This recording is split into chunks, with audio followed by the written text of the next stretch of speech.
Welcome to this drum talk, and today I'm going to talk to you about are YouTube shorts killing drum covers on YouTube. Many of you know that I've been in this YouTube community for over 6 years. I'm in my 7th year of doing YouTube covers, and back in the day when YouTube first started, there were tons of drummers getting a camera, getting some microphones, getting a song on their PA system or running it into their DAW and doing drum covers. And back in the day, it seemed like everybody got into it. And some of the guys that got into it early on have become very successful on YouTube. And I don't need to popularize those drummers anymore, and they're already popular. But has the new YouTube of 2024 changed dramatically from 2010, or let's take it back to 2017 when I really started doing YouTube drum covers? Because prior to 2017, I really didn't. So some of you may say you've seen a lot of growth in your channel, and that would be absolutely correct. Since 2017, when I had 33 subscribers, and one of my videos got put on a drum cover show that I can't even remember the name of the guy that did the show. Since that time, with Long Train running, I've been off to the races doing drum covers and these talking shows. And probably my most popular show is Ask Earl Anything, and many of you that are watching this drum talk are because you probably watch Ask Earl Anything and like hearing me talk. And I'm going to try to do more talking videos in the future. That's one of the things that I have been lacking on in the last few years. Getting before the camera and talking. Of course, my Ask Earl show has got X number of viewers that watch it. Somewhere between 200 and 400 viewers watch it every month. And I get lots of great questions. But it is a long-form video. And is long-form video something that people want to watch on YouTube today? That's the question. Now, yesterday I was watching an interview on the Drum Attic. It's called The Backbeat with special guest Drumman 190. And many of you know Drumman 190. He's been around in the drum community 10 years, long time. And he was talking to my good friend Eric at the Drum Attic about all kinds of YouTube stuff. And what they were talking about, I listened to quite intently. I listened to the whole interview. And I was hearing the old model, how you do YouTube. You know, the way you do YouTube is you get found by somebody and then you find a community of people, and then every week you look for a couple new drummers and you subscribe to them and they subscribe to you, and then eventually, hopefully, we all start communicating together and find the tribe, so to speak. And back in my day, Drumman 190 was the one that found me, Matthew. Matthew found me and dragged me into the community. At that time, there was a couple communities. There was one couple on Google+, there was one on Facebook, and it seemed like drum community was popping up everywhere, and in YouTube land, there was a group of drummers that watched drum videos all the time. But over the last 6 years, that has kind of changed.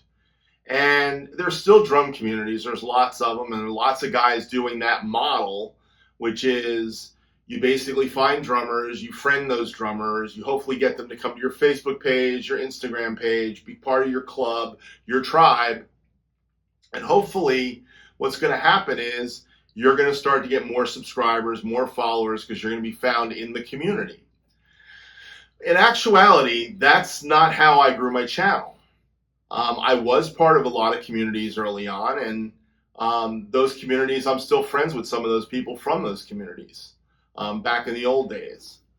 But where I've seen growth to my channel came from a lot of hard work on my part and this crazy desire to put out a video a day that started somewhere about 5 years ago. Probably right after my son passed away. Many of you know that story, so I'm not going to get into my son's story. You can find one of my old Ask Earl Anythings where I talk about that. But I started doing a cover a day was kind of a thing. Prior to that, I was doing 4 to 5 covers a week, probably, or 4 to 5 YouTube shows a week. And that's where I started to get engagement from, was these YouTube shows. Ask Earl Anything was a big thing for me. And at one point, the first 2 years, I was trying to do it once a week. I did it once a week for about 18 months.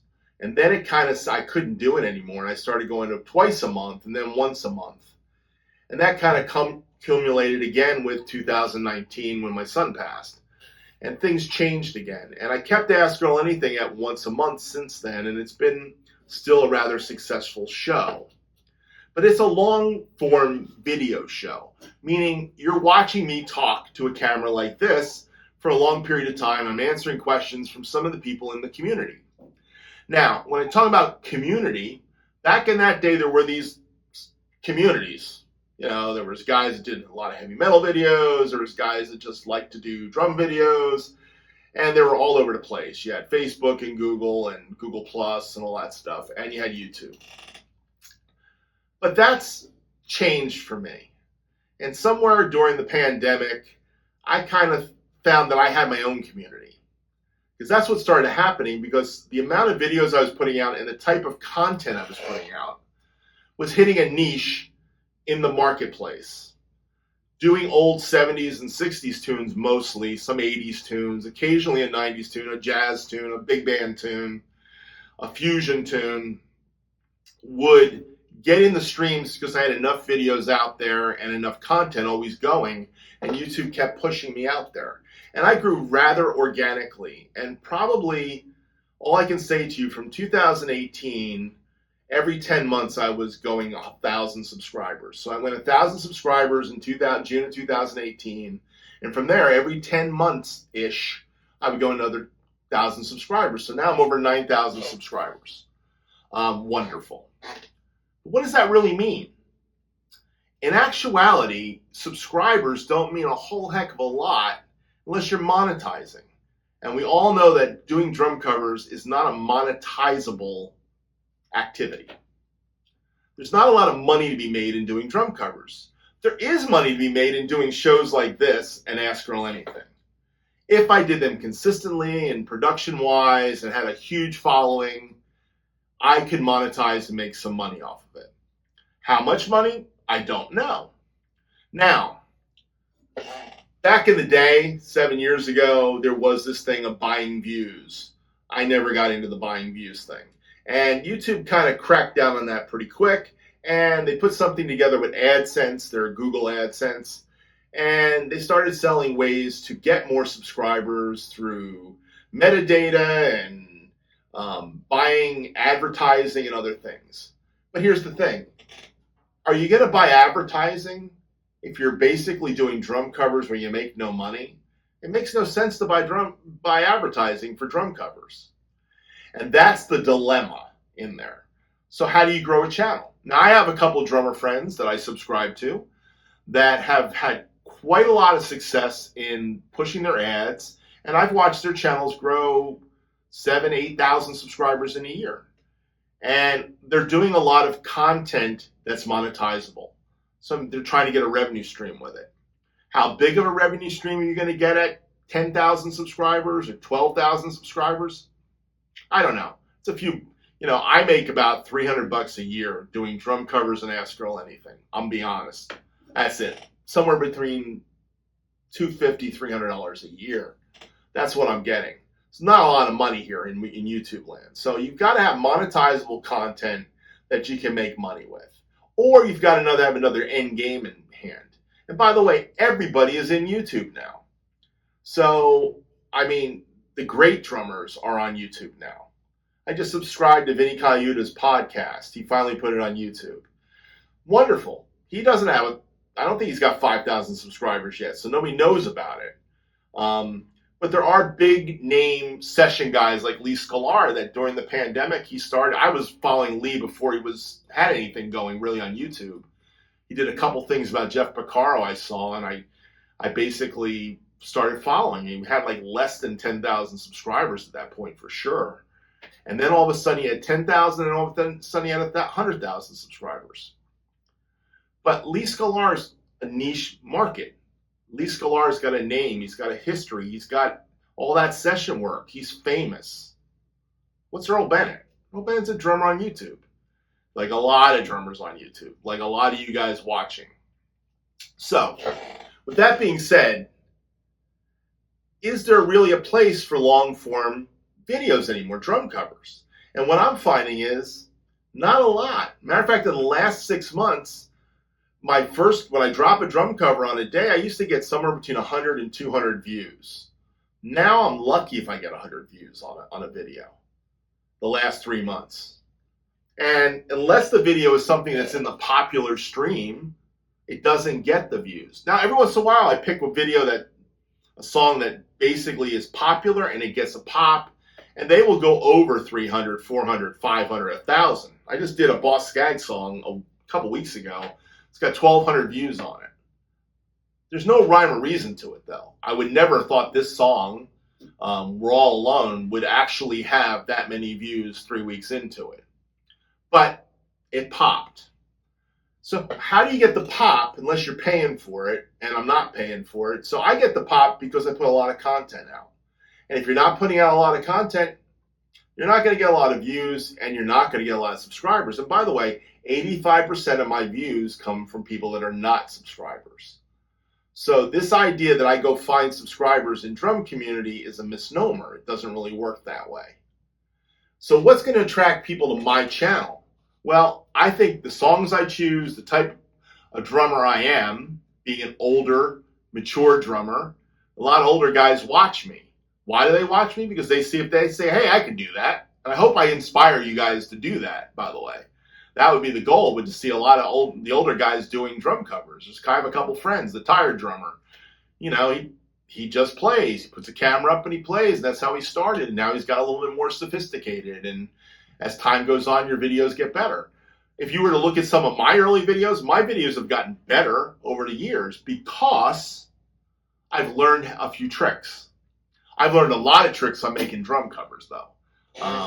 I make very quick drum covers, as many of you know. I make probably 4 to 8, 9 videos in a weekend sometimes, depending on the type of music I'm picking.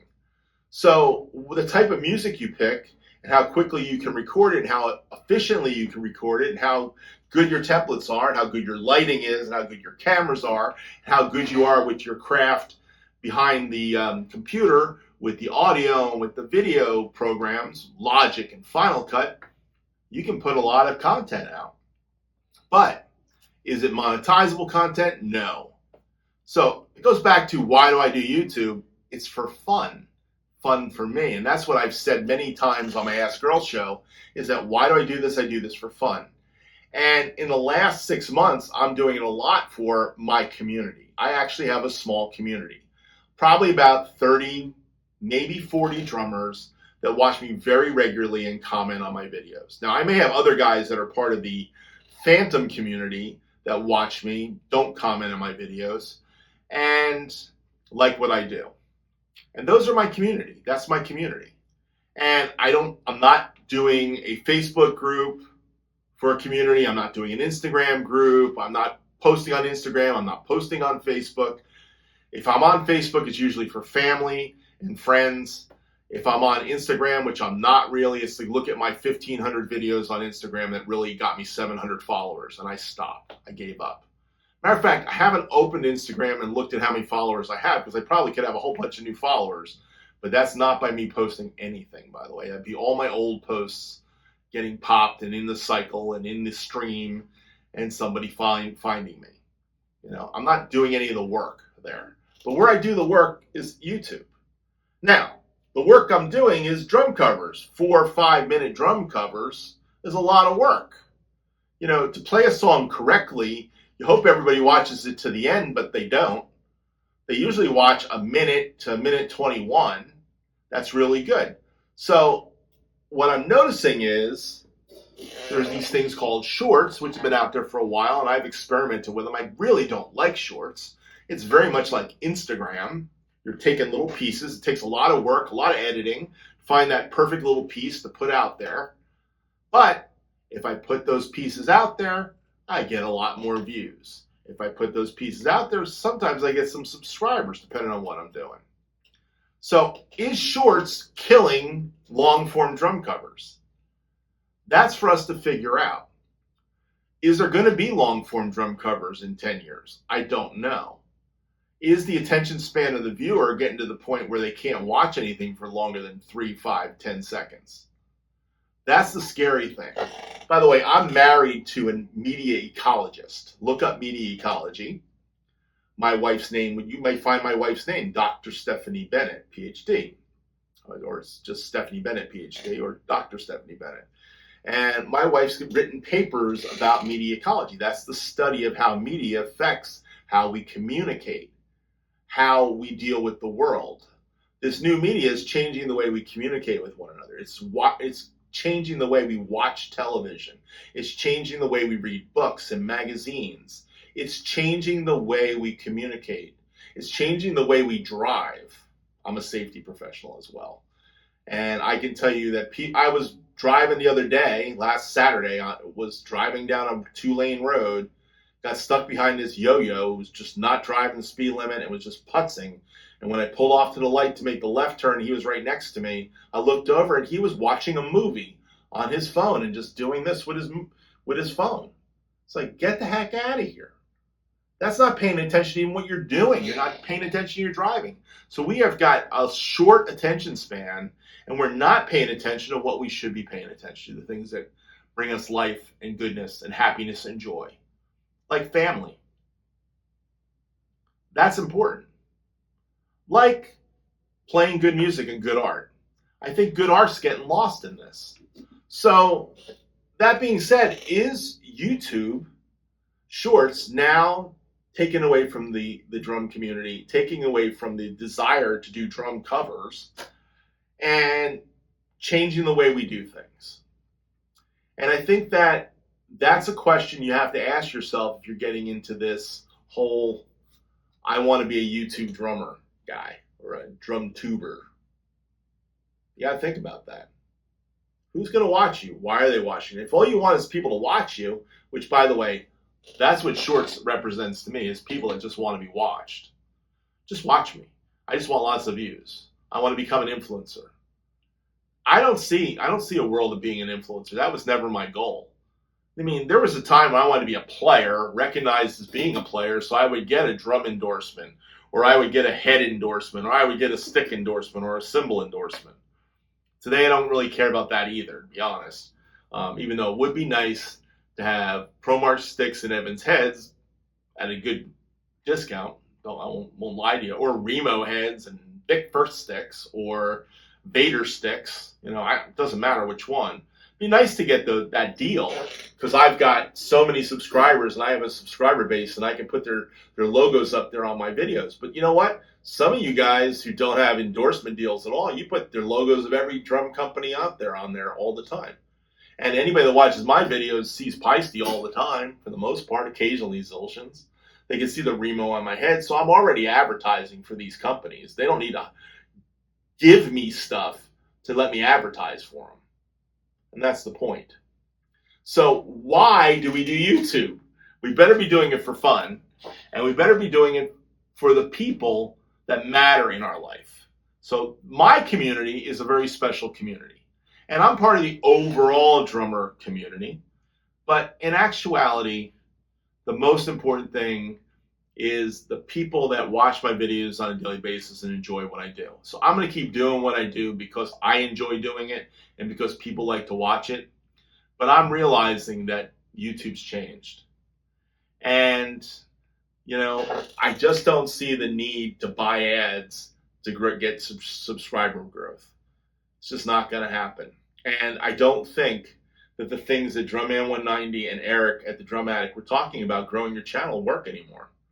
To be honest, I watch a lot of videos from a lot of new guys, but I'm not going to go search out new guys just to hopefully get them into the community, and hopefully they'll subscribe to my channel. If they find me, they'll subscribe to my channel. If they like what I do, they'll subscribe to my channel. And if I like what they do, I'll subscribe to their channel. And when I subscribe to somebody's channel, it's because I want to. It's not because I feel the need to get them to follow me. I don't even tell them to follow me. That's a really important point that I want to make, is that I don't follow people to get them to follow me back. It doesn't really matter anymore. And I don't know if it ever mattered to me. That was not my game plan. My game plan, I realized back in 2018, was put out as many videos as possible. Because I remember it distinctly. It was 2018. I won Drum Cover of the Year for 2017 with Drum Man 190 and Drum Covers by Bill. And I went from 200 subscribers to 400 subscribers in a day. And then after that, all of a sudden it was work. The next 600 subscribers in the next 6 months, 100 subscribers a month, got me to 1,000 subs in June of 2018. And because I did Ask Earl Anything, and I did these talking videos like the 5 basic beats of being a worship drummer. I don't know if that's the title of it. Or my my little drum talk about Danny Seraphin or John Hammond or Jeff Porcaro or concert toms. Those things and Ask Earl Anything gave me enough view hours, because you won't get view hours on shorts, by the way, that I could actually monetize starting in June of 2018. And that's what I did. And I haven't looked back on that. But the plan was just keep putting videos out and people will watch. And at that point, it was 3, 4, 5 a week and an Ask Earl Anything. And now it's 7 drum covers. I got them banked. By the way, you're going to see a lot more covers that are what I call vintage alt takes. Why? Because I've run out of content. I've been actually living life this year. That's another thing I've tried to do a lot, which means I'm not spending the whole weekend in here making drum covers. Even doing this show is hard to find a time and a space to do that. But anyhow, I hope you enjoy my content. I hope I raise a question. If you've got any comments, thoughts on this subject, if this subject matters to you at all, leave a comment. I'd love to talk to you about it. And if somebody's got some expertise ideas or views on this, I would love to chat and talk about it, maybe even on a live stream or something. So if any of my friends really want to talk about this subject in a video format, I would love to talk to some of you that are my friends, my subs, my followers, whatever you call you guys, the community. I call you guys the gang, the community. So thank you all for being part of that community and watching. And if you made it to this far, please like and subscribe. And we'll talk more. I've got a whole bunch of talking videos I'm working on right now. I'm working on a video on my ride cymbal, actually my cymbal collection. Over the years, through the years, talking about some of the cymbals and where I started. I'm going to talk about rides and crashes and chinas and all that stuff. And I've got some other crazy ideas for videos that I'm going to start talking about. So I plan on doing more, plus doing Ask Earl Anything. And thank you. I've got a ton of questions for next month. I'm really looking forward to some of the questions for next month. So please like and subscribe. Please stick around. Have a great day. Talk to you soon.